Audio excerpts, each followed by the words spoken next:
Now the thing is, right, is that I don't believe Jesus is God. I don't believe this because God has certain attributes that are unique to him, right? Like for example, God is all knowing, God is all seeing, God is all wise, right?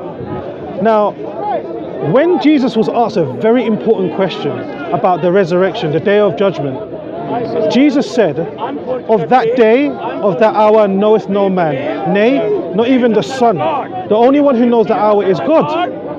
So my question to you is this, right? Now, if Jesus is God, why did he lack that knowledge?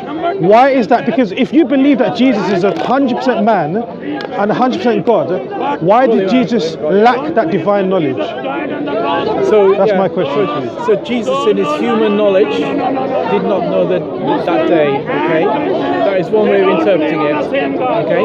You could interpret it that, in his divine nature, Jesus knows everything, but in his human nature is limited, just like his human body is limited, so his human mind is limited, his knowledge is limited.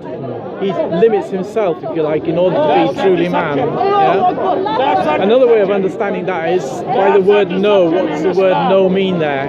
Right.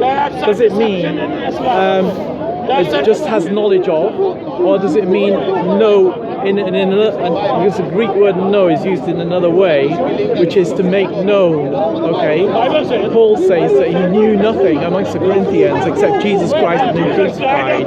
Now Paul obviously knew a lot more than just Jesus Christ and him crucified. But when he says he knows only that, it means that he was concentrating, if you like. He was limiting what he was declaring to just Jesus Christ and his crucifixion. Okay. So you've got to think about what does the word know mean there. Okay. When Jesus says, he doesn't know the day of our resurrection and our judgment, the judgment day and so on, is that simply meaning that he's not declaring it to us? Jesus didn't tell us when it's going to happen. The Father knows, yes, but Jesus is not telling us when that day is. Right. That's another way of interpreting it. There's more than one way of interpreting that verse. I completely get that. I completely understand that. However, the only objection I would raise to that understanding is because you mentioned that in Jesus' divine knowledge, he had that knowledge. Correct? Right. So if in Jesus' divine knowledge he knew that, why did Jesus say only the Father knows? So Jesus makes an exception to the rule. He said the only one who has that knowledge is the Father, right? So if Jesus is the only, if the Father is the only one who had that divine knowledge, how would you then develop your argument by saying that Jesus had that knowledge in his divine knowledge, but in his human knowledge he didn't have that knowledge? Do you not see? Here's another way of interpreting the word know, I just want to 1 second. I see this as quite paradoxical. It's like saying that you have a squared circle, or you can have a married bachelor. It's quite contradictory because you can't, on one hand, be all-knowing and then not all-knowing at the same time. This is a paradox. So what I would like you to do, if you can kindly do, is explain to me, how is it possible for you to be all-knowing and not all-knowing at the same time? Okay, let me give you a third explanation of that verse then. Okay, third explanation of that verse. That is that it's the Father who plans things and who decides upon things. If it's the Father who decides when the conditions for the end of the world, for the day of resurrection, the day of judgment are and so on, it's the Father who decides that. It's like me saying, you can come and have a cup of coffee with me tomorrow. Okay, come and have a cup of coffee with me tomorrow. And I know you're coming to have a cup of coffee with me tomorrow, but I don't know exactly when you're going to come out and have a cup of coffee with me tomorrow. Only you know that, okay? You know it. I know you're coming for a cup of coffee, but I don't know when that time is going to be, okay?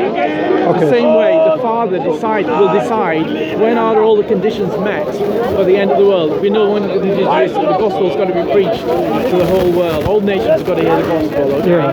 But But we can say only the Father decides when that condition has been met, and so therefore only He knows when that day is.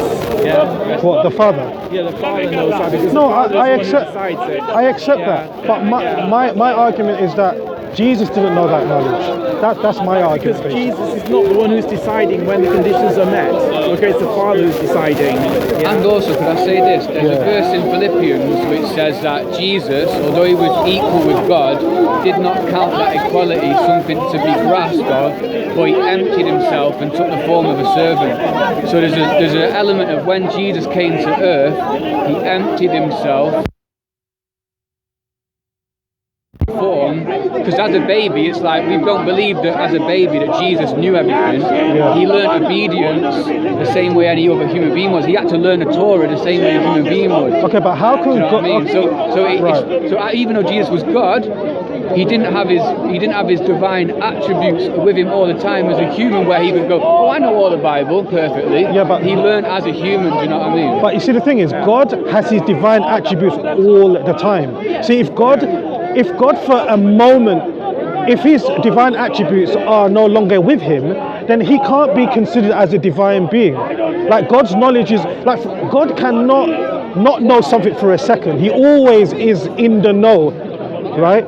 So, for example, in the case of Jesus, where Jesus did not have that divine knowledge because he said the only one who knows that divine knowledge is the Father, in the case of where Jesus was asked about the day of judgment, and he said the only one who knows that knowledge is the Father.